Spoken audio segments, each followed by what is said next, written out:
भारत आज़ाद हुआ 1947 में। जिस समय भारत आज़ाद हुआ उस समय भारत की जो आर्थिक स्थिति थी वो बहुत दयनीय अवस्था में थी। क्यों? क्योंकि जो अंग्रेज़ों ने उपनिवेशवाद की अपनी जो नीति अपनाई थी उसके माध्यम से उन्होंने क्या किया था, भारत का आर्थिक शोषण किया था। उन्होंने भारत के एग्रीकल्चर सेक्टर को भी एग्रीकल्चर सेक्टर, इंडस्ट्री सेक्टर, सारे जो आर्थिक अर्थव्यवस्था के कंपोनेंट थे उनको पूरी तरह से ध्वस्त कर दिया था। क्यों? क्योंकि वो जो नीतियाँ बनाते थे वो अपने अकॉर्डिंग बनाते थे। भारत में पहले लघु एवं कुटीर उद्योगों का महत्वपूर्ण योगदान हुआ करता था। भारत में जो अर्थव्यवस्था थी वो एक प्रकार की आत्मनिर्भर अर्थव्यवस्था थी। आत्मनिर्भर का मतलब कि लोग अपनी ज़रूरतों का सामान स्वयं उत्पादित कर लेते थे। लेकिन जब अंग्रेज़ आए तो उन्होंने क्या नीति अपनाई, यहाँ से कच्चा माल ले जाना प्रारंभ किया और धीरे धीरे यहाँ की अर्थव्यवस्था को नष्ट कर दिया। क्यों नष्ट कर दिया? क्योंकि तुम लोगों को मैं एक दिन बताया था कि जो इंडस्ट्रियल रिवॉल्यूशन हुआ था 16वीं शताब्दी में यूरोप में, उसमें क्या हुआ था, मशीनों का आविष्कार हो गया था। तो जब मशीनें आ जाएंगी तो जो हाथ से उत्पादन होता है उसकी तुलना में उनकी कॉस्ट जो आती है वो क्या होती है, कम होती है, कम आती है। क्यों? क्योंकि जो प्रोडक्शन जब ज़्यादा मात्रा में किया जाता है, उत्पादन ज़्यादा मात्रा में किया जाता है तो उसकी लागत क्या होती है, कम होती है। तो जब मशीनों से बनने लगा सामान तो क्या हुआ, यहाँ का बना सामान महंगा पड़ जाता था और जो यूरोप का बना सामान होता था वो सस्ता होता था। तो इससे क्या हुआ, धीरे धीरे यहाँ के कुटीर उद्योग समाप्त होते गए। एग्रीकल्चर सेक्टर भी उन्हीं वस्तुओं को उत्पादन करता था जो अंग्रेज़ों को ज़रूरत होती थी कच्चे माल की। यहाँ पर इतनी एग्रीकल्चर सेक्टर में इतनी सुविधाएं भी नहीं थी, टेक्नोलॉजी नहीं थी। इसलिए जब भारत आज़ाद हुआ उस समय क्या हुआ, भारत के सामने कई समस्याएं थी। अब उन समस्याओं से निपटने के लिए क्या किया जाए, जैसे आज़ादी के समय ही एक समस्या पैदा हो गई कि भारत का विभाजन हो गया। जब भारत का विभाजन हो गया तो उस समय क्या समस्याएं आई, समस्या नंबर 1 आई कि वहाँ से जो विस्थापित लोग थे, इतने लोग इधर से उधर गए, उधर से इधर आए, उनको कैसे व्यवस्थित किया जाए। दूसरी समस्या ये थी कि भारत का जो एक प्रोडक्टिव लैंड था, उपजाऊ भूमि थी, पंजाब का एरिया वो ज़्यादातर पाकिस्तान में चला गया। सिंध प्रांत और जो पंजाब प्रांत थे वो ज़्यादा उपजाऊ थे, वो पाकिस्तान में चले गए। तो उत्पादन की समस्या भी एक थी। तीसरी समस्या ये थी कि जैसे कि जो जूट प्रोडक्शन का भारत में बहुत ज़्यादा जूट प्रोडक्ट होता था, जूट की मिलें थी, वो भी पाकिस्तान में चली गई। अब ये जो इस समय बांग्लादेश है, पूर्वी पाकिस्तान का हिस्सा था ये, तो वहाँ चली गई। तो भारत के सामने तमाम प्रकार की आर्थिक समस्याएं आ गई कि किस प्रकार से अर्थव्यवस्था को संवारा जाए। तो उसी उद्देश्य की पूर्ति के लिए भारत सरकार ने योजनाओं का सहारा लिया। योजनाओं का सहारा क्यों लिया? योजनाएं जो होती हैं या पंचवर्षीय योजना, 10 वर्षीय योजना, जो भी योजना हो, योजना प्लानिंग के तहत जो विकास का कंसेप्ट आया वो समाजवादी अर्थव्यवस्थाओं से आया। जैसे तुम लोगों को एक बार पढ़ाया था पूंजीवादी अर्थव्यवस्था, समाजवादी अर्थव्यवस्था और मिश्रित अर्थव्यवस्था ना।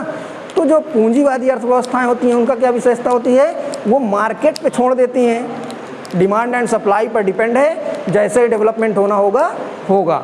किंतु जो समाजवादी अर्थव्यवस्थाएं होती हैं उसमें किसका योगदान होता है, सरकार का योगदान होता है। सरकार नियोजन के आधार पर आर्थिक विकास को बढ़ावा देती है।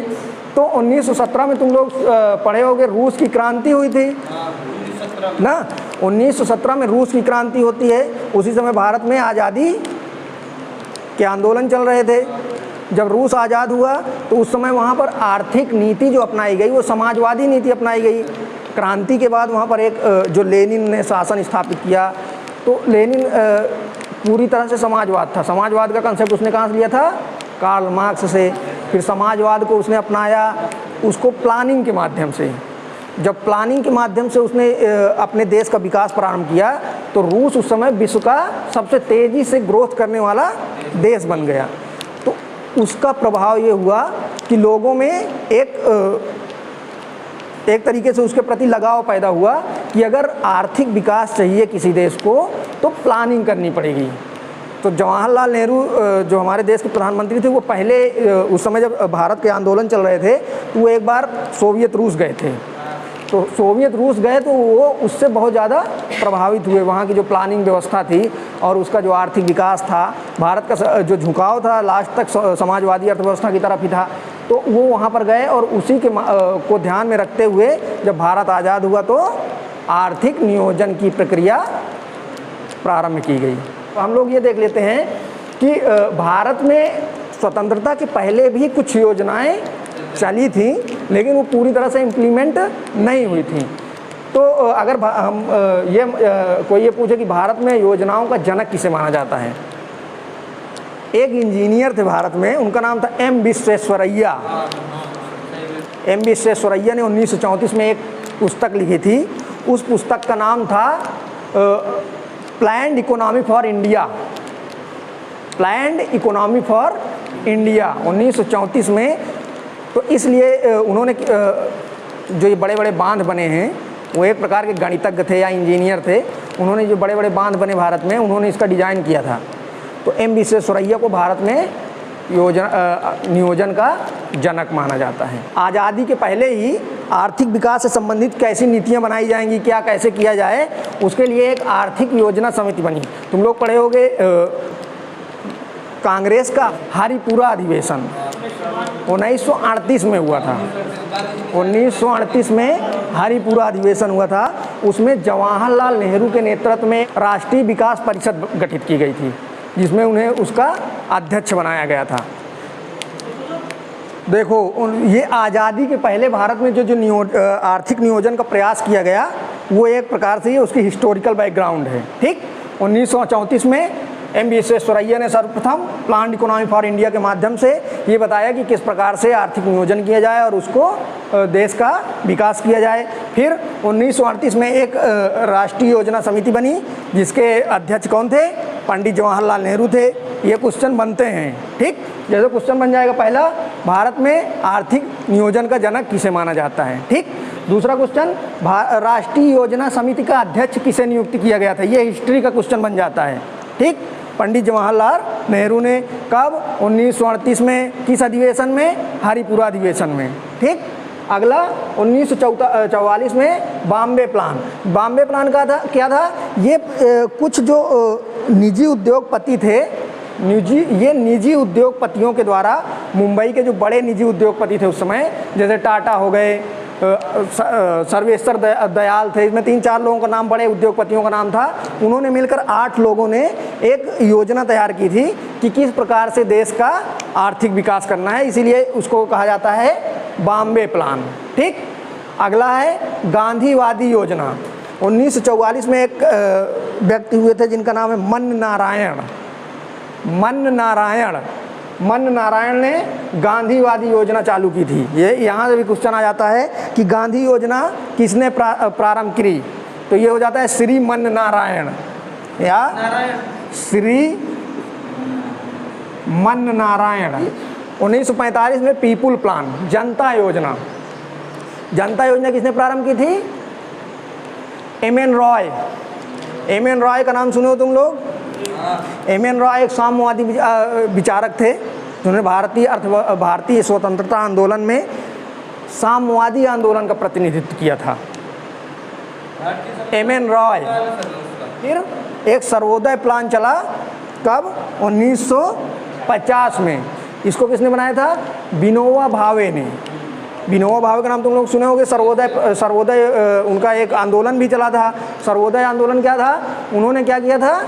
उसके माध्यम से वो भूमि इकट्ठा करते थे देशों में, कुछ राज्यों में जाकर जिन जमींदारों के पास भूमि ज़्यादा होती थी, उस भूमि को कलेक्ट करते थे और फिर जिनके पास ज़मीन नहीं थी, जो लोग भूमिहीन थे, उनको उसमें से डिस्ट्रीब्यूट करते थे। ठीक, ये हो गई सर्वोदय प्लान। तो ये हो गई, ये जो इसका बताने का मतलब ये था सिर्फ कि भारत में स्वतंत्रता के पहले भी आर्थिक नियोजन के प्रयास किए गए, और जिसमें से प्रमुख योजनाएं ये हैं। ये 1950 तक हो गई। ठीक, अब जैसे कि अब हम लोग, मैं पहले ही बता चुका कि जो जब भारत आज़ाद हुआ तो उस समय कई चुनौतियां थी। अब उन चुनौतियों से निपटने के लिए एक ही रास्ता था कि अर्थव्यवस्था को आर्थिक नियोजन के माध्यम से आगे बढ़ाया जाए। तो इसके लिए सबसे पहले क्या काम किया गया, एक योजना आयोग की स्थापना की गई। योजना आयोग की स्थापना की गई। कब की गई? 15 मार्च 1950 को एक योजना आयोग की स्थापना की गई। योजना आयोग क्या था? एक प्रकार की संस्था है, संस्था थी, ठीक। उसमें जो इसका पदेन अध्यक्ष कौन होता था? प्रधानमंत्री होता था, और इसमें एक उपाध्यक्ष होता था। उपाध्यक्ष और कुछ सदस्य होते थे। इसमें कुछ मुख्य रूप से अर्थशास्त्री या इसकी योग्यताएं रखी गई थी कि कौन इसका सदस्य बनेगा, कौन नहीं बनेगा। लेकिन इसमें से जो क्वेश्चन बनते थे पहले कि योजना आयोग की स्थापना कब हुई? 1950 में। फिर एक क्वेश्चन इसमें बहुत बना, कई बार बना, योजना आयोग संविधानेतर संस्था है या संवैधानिक संस्था है? तो ये एक संविधानेतर संस्था थी। इसमें कोई भी संविधान के माध्यम से इसकी स्थापना नहीं की गई थी। ये सिर्फ वैसे एक इंस्टीट्यूशन की स्थापना कर दी गई। इसका मुख्य कार्य क्या था? योजनाओं का निर्माण करना और देश में अर्थव्यवस्था को किस प्रकार से आगे बढ़ाना है उसके लिए प्लानिंग करना। आयोग स्थापित करने की सिफारिश केसी नियोगी समिति ने की थी। यहाँ से भी एक दो बार क्वेश्चन बना है। केसी नियोगी समिति ने योजना आयोग की स्थापना की सिफारिश की थी। और इसमें एक क्वेश्चन और बनता था, योजना आयोग का प्रथम उपाध्यक्ष कौन था? तो वो थे गुलजारी लाल नंदा।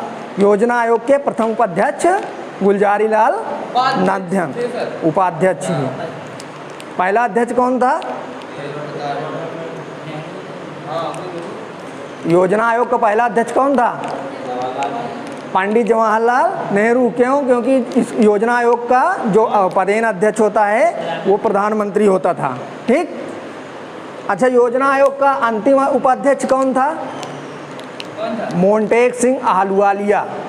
योजना आयोग का लास्ट या अंतिम उपाध्यक्ष मोंटेक सिंह आहलूवालिया थे। तो योजना आयोग का जो प्रमुख कार्य था वो क्या था? योजनाओं का निर्माण करना, पंचवर्षीय योजनाओं का निर्माण करना और उन पंचवर्षीय योजनाओं को किस प्रकार से क्रियान्वित करना है उसके लक्ष्य निर्धारित करता था और उसके माध्यम से देश की आर्थिक विकास को आगे बढ़ाने का काम करता था। यह एक कार्य और करता था, जैसे तुम लोग पढ़े होगे संविधान में पढ़े होगे, अनुच्छेद 275 अनुदान से संबंधित था। अनुदान कौन देता है? 275 के आधार पर वित्त आयोग अनुदान देता है, ठीक। ये संवैधानिक प्रावधान था कि अगर राज्यों को जरूरत पड़ेगी तो अनुदान कौन देगा? वित्त आयोग, अनुच्छेद 275 के तहत, ठीक। लेकिन एक अनुच्छेद भारत संविधान में एक अनुच्छेद और है, अनुच्छेद 282। अनुच्छेद 282 ये कहता था कि अगर आकस्मिक परिस्थितियां कोई आ जाएं तो उसके लिए भारत सरकार राज्यों को अनुदान देगी। अनुच्छेद 282। तो 282 अनुच्छेद के तहत ये प्रावधान किया गया है कि भारत सरकार केंद्र सरकार राज्य सरकारों को आकस्मिक परिस्थिति में अनुदान प्रदान करेगी। आकस्मिक परिस्थिति जैसे भूकंप, बाढ़, भूस्खलन। जो योजना आयोग था अनुच्छेद 282 के तहत अनुदान देने का कार्य भी करता था। इसलिए इसकी कुछ समस्याएं भी हो गई थी। ये कहा जाता था कि जो योजना आयोग है ये एक प्रकार से मंत्रिमंडल की तरह कार्य करने लगा है और आर्थिक हस्तक्षेप ज़्यादा करता है। तो इसकी आलोचना करने लगे थे कुछ अर्थशास्त्री और उसी आलोचना के बल पर फिर बाद में इसको समाप्त किया गया। एक क्वेश्चन इसमें बना था, किसने कहा था कि योजना आयोग आर्थिक मंत्रिमंडल है? एक क्वेश्चन बना था, किसने कहा था योजना आयोग आर्थिक मंत्रिमंडल है? उस समय ये योजना आयोग की आलोचना की गई थी। एक प्रोफेसर अशोक रुद्रा नामक अर्थशास्त्री थे। उन्होंने योजना आयोग की आलोचना इसलिए की थी या उसे आर्थिक मंत्रिमंडल इसलिए कहा था क्योंकि योजना आयोग का हस्तक्षेप ज़्यादा बढ़ गया था। योजना आयोग के बाद 6 अगस्त 1952 को एक राष्ट्रीय विकास परिषद की स्थापना की गई। राष्ट्रीय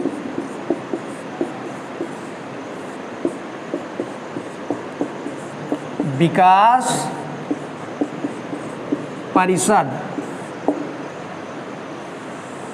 इकोनॉमिक डेवलपमेंट काउंसिल कब हुई? इसकी स्थापना कब की गई थी? 6 अगस्त 1952 को। अब ये राष्ट्रीय विकास परिषद क्या थी? इसका एक प्रकार से योजना आयोग केंद्र के लिए था, ठीक। योजना पूरे देश के लिए बनाता था, सेंट्रल के माध्यम से पूरे देश में वो योजनाएं लागू होती थी। लेकिन एक अलग से काउंसिल बनाई गई, उसमें प्रदेश के मुख्यमंत्रियों को भी शामिल किया गया। जितने सारे प्रदेश के इसमें मुख्यमंत्री शामिल होते थे और देश का गृह मंत्री शामिल होता था। ये जब योजना आयोग, इसका काम क्या था? इसका काम ये था कि जब योजना आयोग कोई पंचवर्षीय योजना को बना देता था, पंचवर्षीय योजना कैसे बनती थी? उसमें 5 साल का एक ड्राफ्ट बनाया जाता था, मतलब कि 5 साल में क्या क्या हमें प्राप्त करना है या अचीव करना है और किस माध्यम से करना है। जैसे इकोनॉमिक एग्रीकल्चर सेक्टर, मान लो पहली पंचवर्षीय योजना जैसे हम लोग देखते हैं कि एग्रीकल्चर सेक्टर को बढ़ावा देती है ना, तो उसमें 5 साल के लिए बना दिया गया कि एग्रीकल्चर सेक्टर में क्या क्या किया जाएगा और इसमें कितनी हमें ग्रोथ चाहिए। तो सारी स्ट्रैटेजी बना के, मतलब एक पूरी तरह से एक फॉर्मेट बना देता था। अब उस फॉर्मेट को अंतिम रूप देने का जो अंतिम रूप देने का जो दायित्व था, वो था राष्ट्रीय विकास परिषद का। योजना आयोग जब बना देता था ड्राफ्ट, तो यहाँ आती थी वो योजना, इस पर डिस्कस होता था, उसमें क्या कमियां हैं, क्या अच्छाइयाँ हैं, क्या हटाया जाए, क्या बढ़ाया जाए, ये सारी चीज़ें डिस्कस करने के बाद अंतिम रूप से फैसला कौन करती थी? राष्ट्रीय विकास परिषद। जब यह अनुमोदित कर देती थी, तब कोई योजना पंचवर्षीय योजना के रूप में मानी जाती थी, ठीक। तो पंचवर्षीय योजना में जैसे पहली पंचवर्षीय योजना कब प्रारंभ की गई? 1951 से 1956, 51 से 55 ऐसे पढ़ा जाता है, ठीक। क्योंकि फाइनेंशियल ईयर होता है। फाइनेंशियल ईयर हमेशा जब अर्थशास्त्र में बात की जाती है तो उसमें फाइनेंशियल ईयर को काउंट किया जाता है। अब इसमें क्वेश्चन क्या बनेगा? पहला क्वेश्चन तो यही हो जाता है कि प्रथम पंचवर्षीय योजना कब प्रारंभ की गई। दूसरा क्वेश्चन ये हो जाता है, यह प्रथम पंचवर्षीय योजना किस मॉडल पर आधारित थी? तो पहली पंचवर्षीय योजना हायरड डोमर मॉडल पर आधारित थी। Hired Domar model, hired Domar model पर आधारित थी। पहली पंचवर्षीय योजना की जो विशेषता थी, उसमें एग्रीकल्चर को प्राथमिकता दी गई थी, ठीक। क्यों? क्योंकि मैं जब पहले ही बताया कि जब आज़ादी के समय सबसे सारी व्यवस्थाएं ध्वस्त थी, एग्रीकल्चर का प्रोडक्टिविटी भी कम थी, सिंचाई की व्यवस्था नहीं थी, बिजली की व्यवस्था नहीं थी। तो क्या हुआ? इतनी बड़ी जनसंख्या थी, अगर बड़ी जनसंख्या है, अगर उसको खाद्यान्न उपलब्ध नहीं होगा तो फिर क्या होगा? समस्या आएगी। तो इसलिए सबसे पहले ध्यान दिया गया कि पेट भरा जाए। तो पेट भरने के लिए सबसे पहले एग्रीकल्चर को प्राथमिकता दी गई। 2 योजनाएं शुरू की गई थी, एक सामुदायिक प्रथम पंचवर्षीय योजना में, यहाँ से भी क्वेश्चन बना देते हैं।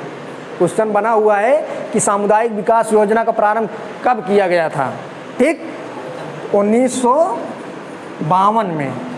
एक और हुई थी राष्ट्रीय प्रसार योजना।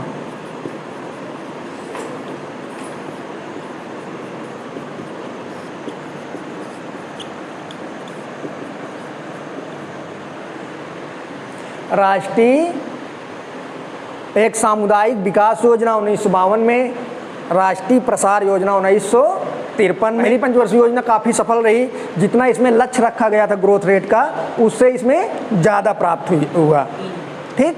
फिर दूसरी पंचवर्षीय योजना चालू हुई, कब प्रारंभ हुई? 1956 में।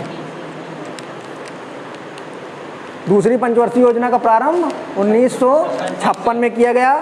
कब से कब तक? 1956 से 1961 तक। 1956 से 1961 तक द्वितीय पंचवर्षीय योजना का प्रारंभ किया गया।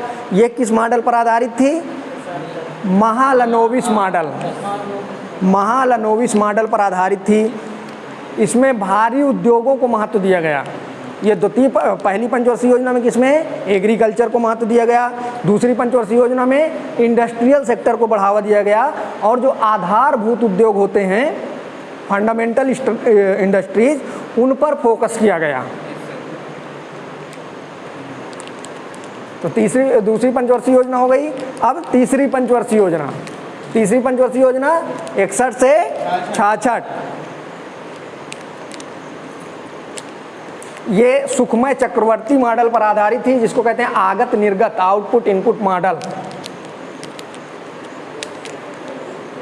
सुखमय चक्रवर्ती मॉडल या आउटपुट इनपुट मॉडल, इस पंचवर्षीय योजना में उद्देश्य रखा गया था आत्मनिर्भरता का।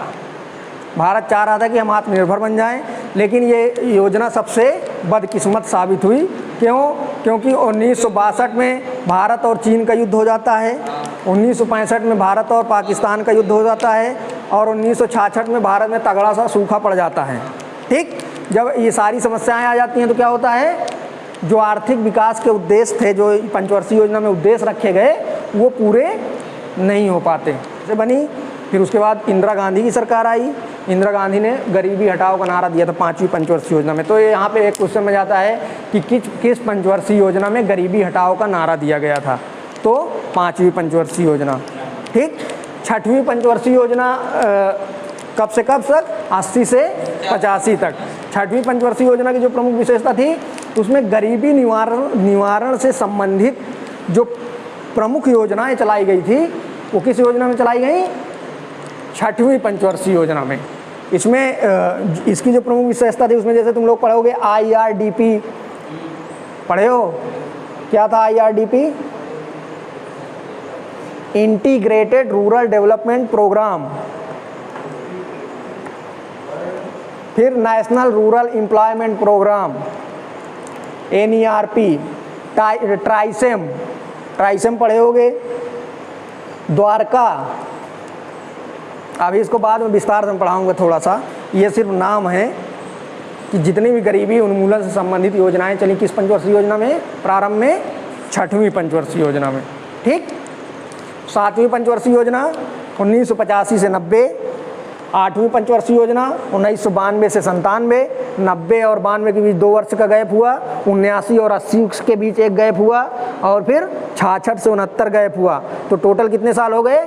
6 साल। 66 से 69, 79, 80, 90 और 92, टोटल 6 वर्ष पंचवर्षीय योजनाओं में गैप हुआ। तो इसलिए माना जाता है कि 6 एक वर्षीय योजनाएं चलाई गई। 8वीं पंचवर्षीय योजना कब चली? 92 से 97। उसका जो मुख्य उद्देश्य रखा गया था वो था ह्यूमन डेवलपमेंट, मानव विकास। तो यहाँ से भी एक क्वेश्चन बना है कि मानव विकास को किस योजना में प्रमुख उद्देश्य रखा गया था या प्रमुख लक्ष्य रखा गया था? तो कौन सी पंचवर्षीय योजना? 8वीं पंचवर्षीय योजना। ठीक, इसी तरह 9वीं पंचवर्षीय योजना 97 से 2002। फिर 10वीं पंचवर्षीय योजना 2002 से 2007। 11वीं पंचवर्षीय योजना 7 से 12, 2007 से 12 11वीं पंचवर्षीय योजना। अब यहाँ पर इंपॉर्टेंट एक क्वेश्चन बन जाता है, 11वीं पंचवर्षीय योजना का प्रमुख उद्देश्य क्या था? इंक्लूसिव ग्रोथ, समावेशी विकास। तो किस पंचवर्षीय योजना में समावेशी विकास का प्रमुख लक्ष्य रखा गया? तो 11वीं पंचवर्षीय योजना। ठीक, फिर 12वीं पंचवर्षीय योजना 2012 से 2017। 2017। ठीक, तो उसका अब यहाँ भी एक क्वेश्चन बनता है, 12वीं पंचवर्षीय योजना का प्रमुख उद्देश्य क्या था? तीव्र, समावेशी एवं सतत विकास। 12वीं पंचवर्षीय योजना का जो प्रमुख उद्देश्य था, तीव्र, अधिक समावेशी एवं सतत विकास। अब ये समावेशी विकास क्या है, सतत विकास क्या है, ये सारी चीज़ें अगली वाली क्लास में बताऊँ।